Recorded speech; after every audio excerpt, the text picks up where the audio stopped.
제가 아는 40대 후반의 목사님께서 코로나 후유증으로 경도 인지 장애를 겪게 되었어요. 경도 인지 장애란 치매 초기 증세입니다. 나이가 몇 살이라고요? 40대 후반에 치매 초기 증세가 나타나기 시작했어요. 대표적으로는 증상으로는요, 기억을 못해요. 특히 최근 기억을 못해요. 심지어는 그렇게 오랫동안 같이 신앙생활을 했던 성도님을 앞에 두고 이야기를 나누면서 그 성도님 이름이 생각이 안 나는 거예요.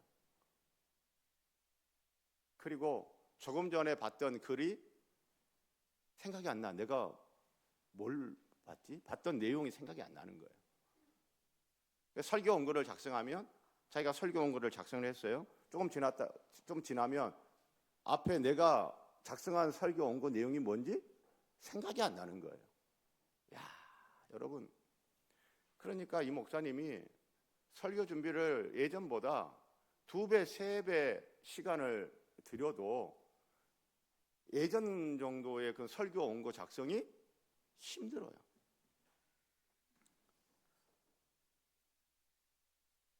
그리고 또 두드러진 증상 중에 하나가 뭐냐면 감정 조절이 잘 안 되는 거예요. 그럴 만도 하지 않겠습니까? 스스로가 너무 답답한 거예요. 성도님 이름이 생각이 안 나. 설교 원고 작성하는데 내가 앞에 썼던 내용이 뭔지 생각도 안 나. 시간을 들여도 진도가 안 나가. 얼마나 답답하겠어요. 답답하니 막 짜증이 나는 거예요. 그 짜증이 어떻게 돼요? 특히 분노 조절이 안 되는 거예요. 화가 나면 그 화를 참을 줄 모르고 그냥 화를 확 내버리는 거예요. 그래서 성도들이 무슨 말을 하게 되냐면 우리 착한 목사님 어디 갔어? 우리 착한 목사님 어디 갔어? 오늘 성경 본문의 다윗이 그래요. 지금까지 사무엘하 10장까지는 넘치는 은혜의 사람 다윗이었어요. 그런데 사무엘하 11장에 와서 보니 넘치는 은혜의 사람 다윗은 온데간데 없어졌어요. 다윗이 지금 바뀌었어요. 여러분, 오늘 보면 1절 이렇게 시작합니다. 그 해가 돌아와. 새한글 성경 이렇게 번역했어요. 해가 바뀌고. 이게 무슨 말이냐면 우리 2025년도에서 해가 바뀌어가지고 지금 2026년이 됐잖아요. 그런 것처럼 해가 돌아와. 해가 이렇게 바뀌었어요. 연도가 이렇게 바뀌었어요. 그런데 해만 바뀐 것이 아니라 다윗까지 바뀌어버렸네요. 사람이 바뀌면 좋게 바뀔 수도 있잖아요. 그런데 다윗이 좋게 바뀐 것이 아니라 해가 바뀌면서 나쁘게 바뀌었어요. 안 좋게 바뀌었어요. 어떻게 안 좋게 바뀌었나요? 우리가 이 내용 너무나 잘 압니다. 다윗이 한 여자를 봤어요. 그 여자가 심히 아름다웠어요. 그래서 사람을 시켜서 그 여자를 자기 궁궐로 불러들입니다. 여러분, 이 그림 어디서 보암직한 그림 아니에요? 창세기 13장에 가서 보면 하나님의 부름을 받은 아브라함이 가족들을 데리고 가나안 땅 들어갔어요. 그런데 가나안 땅에 기근이 임합니다. 그래서 아브라함이 가족들 데리고 남쪽 애굽으로 내려가잖아요. 그 애굽에 갔을 때 일어난 일이에요. 창세기 13장 14절 15절. 아브라함이 애굽에 이르렀을 때에 애굽 사람들이 그 여인이 심히 아리따움을 보았고, 그 여인은 누구예요? 아브라함의 아내 사레. 그 여인이 심히 아름다웠대요. 바로의 고관들도 그를 보고 바로 앞에서 칭찬하므로 그 여인을 바로의 궁으로 이끌어 들인지라. 애굽 왕 바로가 심히 예쁜 여자를 봤어요. 그리고 애굽 왕 바로가 자기의 궁궐로 그 여자를 불러들입니다. 이스라엘 왕 다윗이 애굽 왕 바로와 닮아도 이렇게 닮을 수가 있나요? 이스라엘 왕 다윗이 애굽 왕 바로와 판박이에요. 다윗은요 지금까지 넘치는 은혜의 하나님을 닮은 하나님 판박이었는데 이제는 세상과 똑같은 세상 판박이에요. 하나님의 부르심을 받고 하나님의 기름 부음을 받은 왕 다윗이 세상과 다를 게 하나도 없네. 여러분, 오늘날 하나님의 부르심을 받고 하나님의 기름 부음 받은 목사가 세상과 다를 게 하나도 없네. 하나님의 부르심을 받고 하나님의 기름 부음을 받은 장로님이 세상과 다를 게 하나도 없어. 하나님의 부르심을 받은 권사님이 어쩜 그렇게 세상과 하나도 다르지 않고 세상과 똑같죠? 집사님이, 성도가. 여러분, 그런 이야기 안 들어보셨어요? 그런 얘기 해본 적 없으세요? 오늘 다윗이 그래요.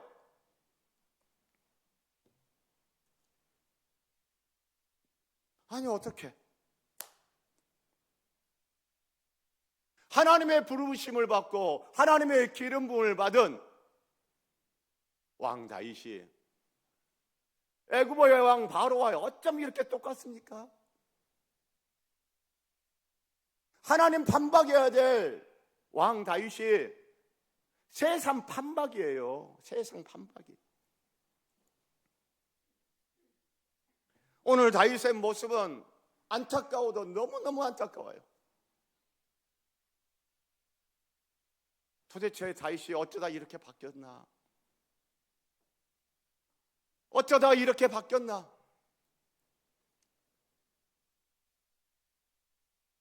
그렇게 믿음 좋고 그렇게 은혜 넘치던 다윗이, 그렇게 은혜 넘치고 그렇게 믿음 좋던 목사님이, 장로님이, 권사님이, 집사님이 어쩌다 이렇게 됐나? 여러분, 1절을 보세요. 그 해가 돌아와 왕들이 출전할 때가 되매 다윗이 요압과 그에게 있는 그의 부하들과 온 이스라엘 군대를 보내니 다윗은 예루살렘에 그대로 있더라. 해가 바뀌었다라고 하는 것은 이 가나안 땅 기후로 말한다면 우기인 겨울이 끝나고 봄이 돌아왔다는 거예요. 자, 그러니까 추운 겨울, 우기, 비가 많이 내리는 그때는 전쟁하기에 그렇게 좋은 계절이 아니에요.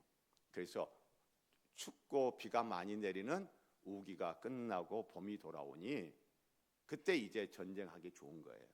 그때에 왕들이 출전할 때가 되면, 이 고대 시대에는 왕이 직접 군대를 이끌고 직접 출정을 했죠. 자, 그런데 왕이 출전할 때인데 다윗 왕이 직접 출전해요? 아니에요.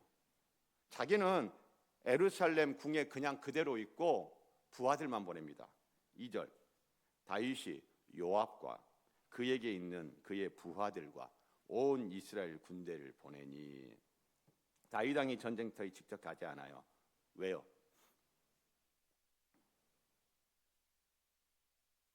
크게 두 가지 설이 있습니다.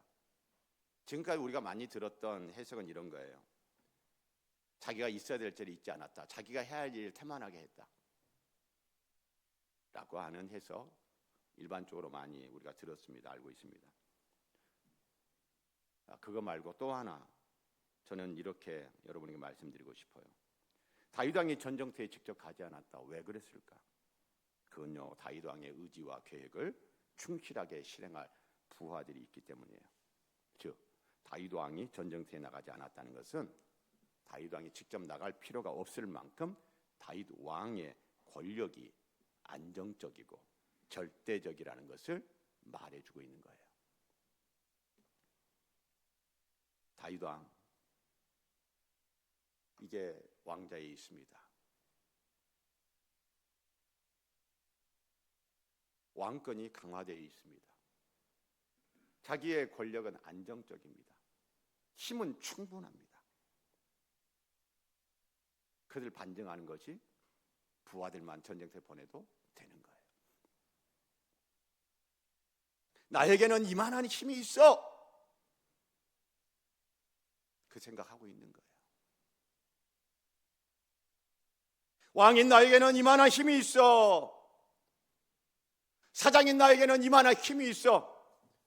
회장인 나에게는 이만한 힘이 있어. 부장인 나에게 이만한 힘이 있어. 아버지인 나에게는 이만한 힘이 있어. 목사인 나에게는 이만한 힘이 있어. 장로인 나에게는 이만한 힘이 있어. 여러분, 이때가 진짜 조심해야 될 때예요.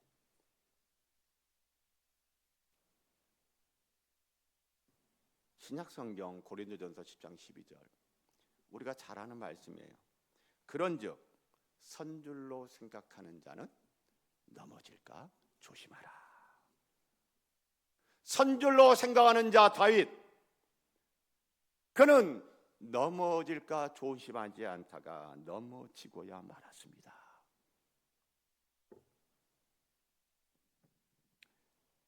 제가 사랑하는 성도 여러분, 우리 이번 한 주 넘어질까 조심하면 좋겠어요.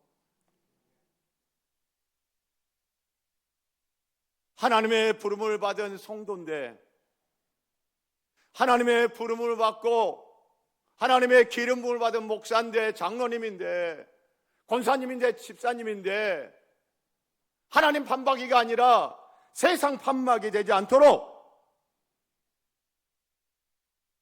우리 또 조심하고 또 조심하면 좋겠습니다.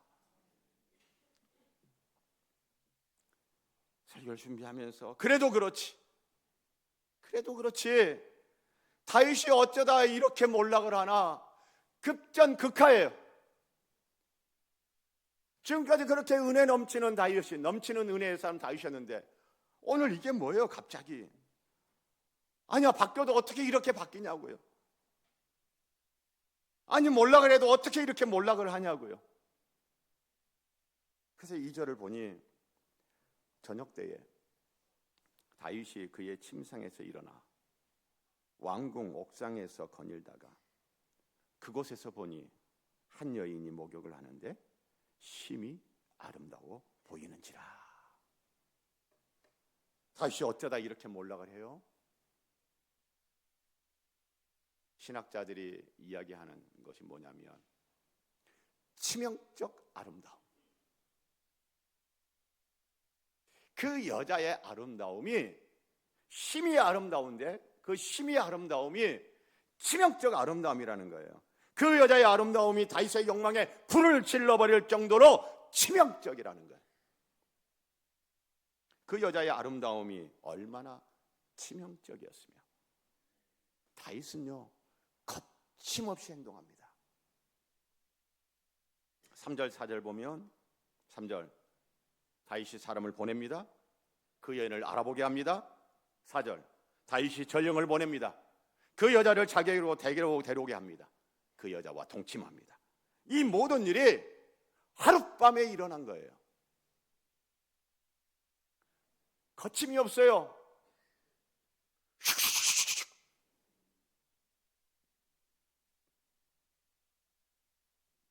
하룻밤에 일어나요.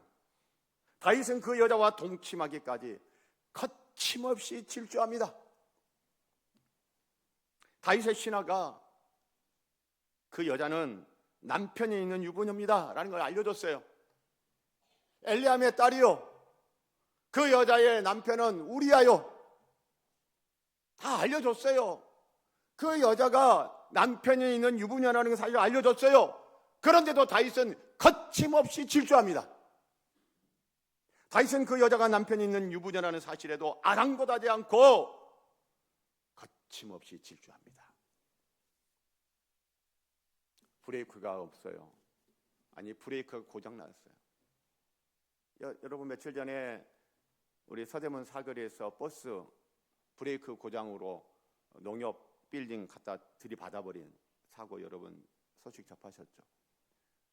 버스의 그 엔진의 힘 얼마나 힘이 세고 좋습니까? 그걸 제어하는 이 브레이크가 고장 나니까 그 힘 그대로 질주해서 꽝! 다윗의 욕망, 불 질러버리는 이 치명적 아름다움.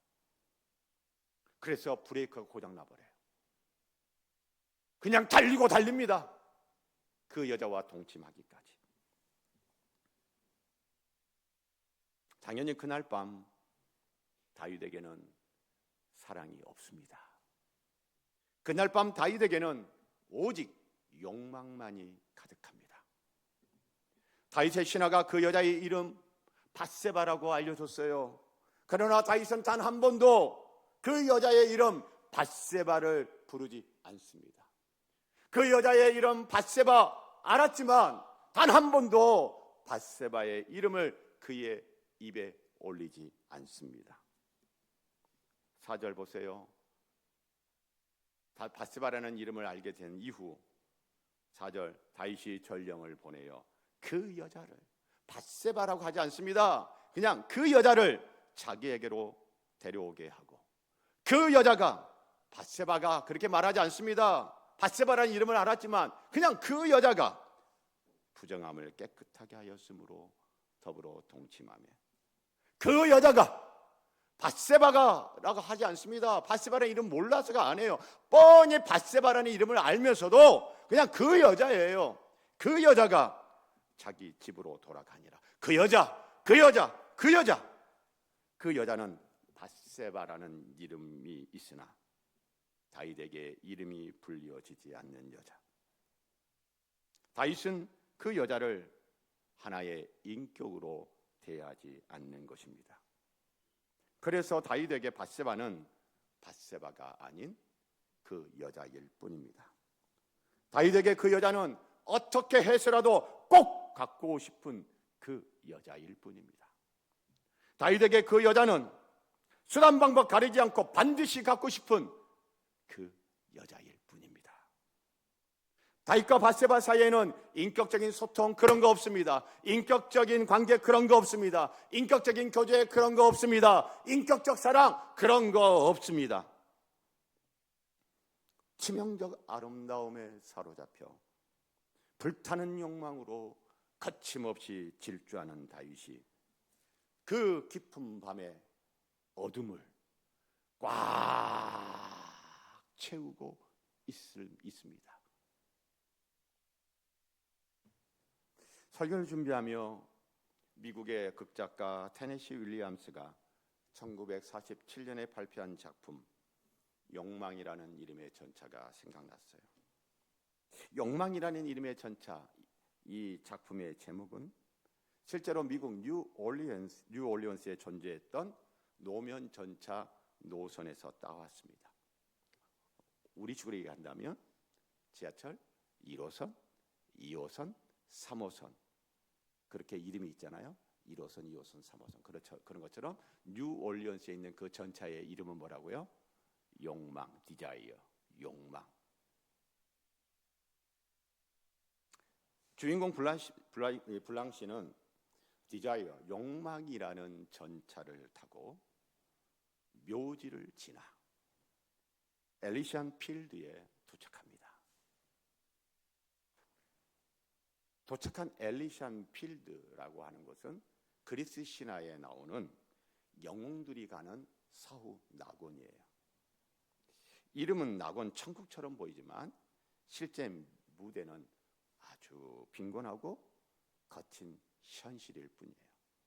자, 그러니까 이는 욕망을 따라 살다가 묘지를 거쳐 지옥 같은 현실, 파멸로 향하는 인간의 삶을 상징하고 있는 것이죠.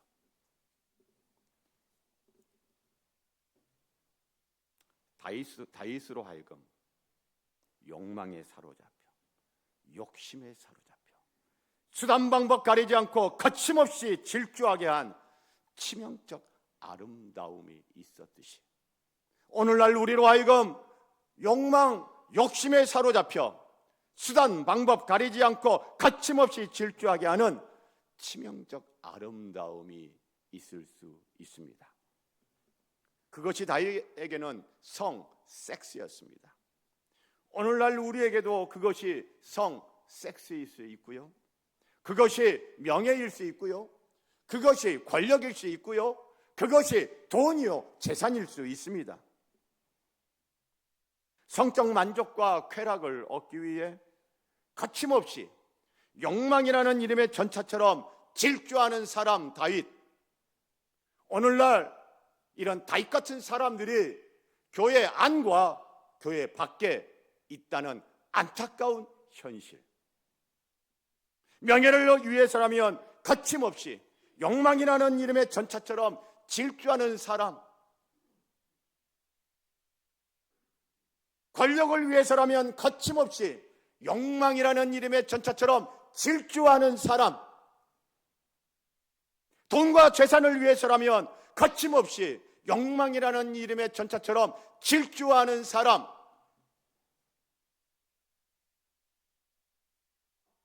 교회 밖에 있고 안타깝게도 현대 교회를 보면 교회 안에도 있다는 것이에요.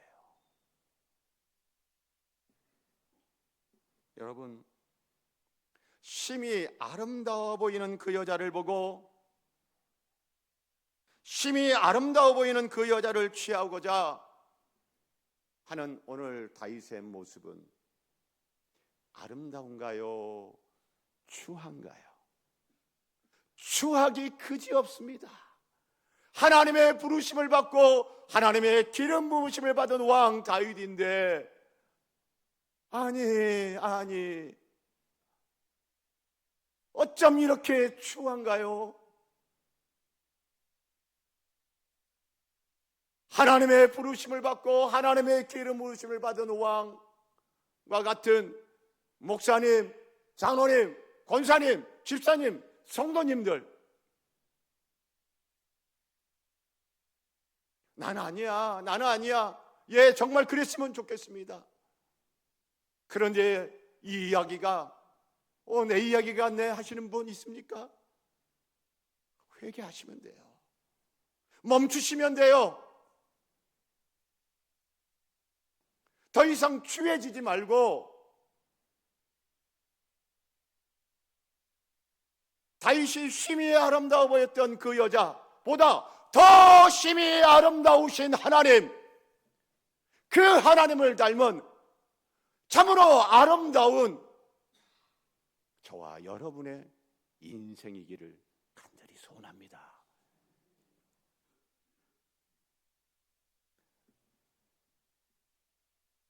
제가 사랑하는 성도 여러분, 이번 한 주 욕망에 사로잡혀서, 욕심에 사로잡혀서 성과 섹스를 위해, 명예를 위해, 권력을 위해, 돈과 재산을 위해 거침없이 질주하며 추해지지 않으면 좋겠습니다.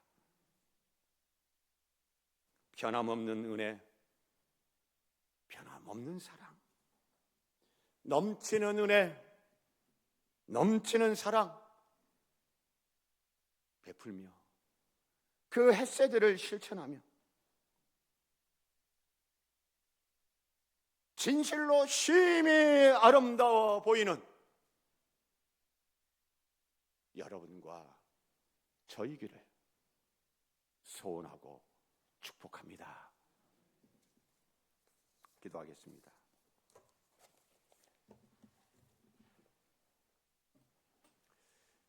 하나님 아버지, 사람이 이렇게 바뀔 수도 있네요. 하나님의 부르심을 받고 하나님의 기름 부음을 받은 왕 다윗이 이렇게 취해질 수도 있네요.